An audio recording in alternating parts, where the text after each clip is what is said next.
Ну, армяне меня так как хорошо знают, что я их характер очень хорошо знаю. Ну, сам Ереванский, все знают, и хозяева азербайджанцы были, всегда турки были этого города Ереван и вообще Запада.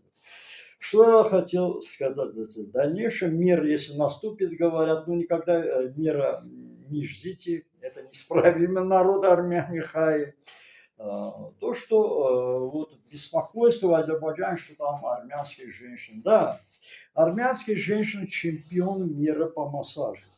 Вообще нет равных ни итальянцы, ни французские, ни русские. Никакая женщина в мире не можно сравнить с армянами, потому что они, это, это вы знаете, человек, вот 60 лет, он с армянами, если с армянской женщиной будет, как огурчик будет. Ну, что есть, что правда. Они превратят, знаете, любого мужика в ребенка, да.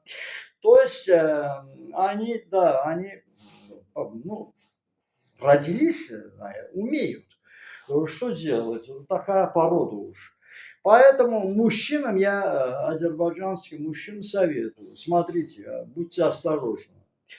Э, Можете без инструмента остаться, понимаете, калекой остаться на всю жизнь. Потому что армянская женщина, это вообще. Поэтому осторожно будьте. Я еще раз говорю, не шутка, вы думаете, я просто знаю хорошо, может, мне повезло, но я говорю, что вы останетесь без инструмента вообще.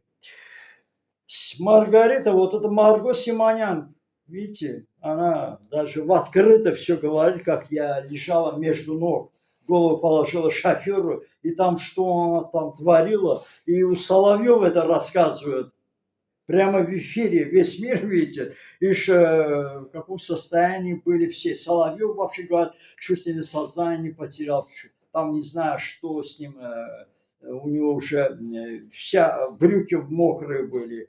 Так что поэтому вот армянская женщина, вот они способны на такое, что я думаю, что осторожным надо быть. Они супер, я не говорю, супер массажисты, превратят любого мужчину в огурчика, понимаете?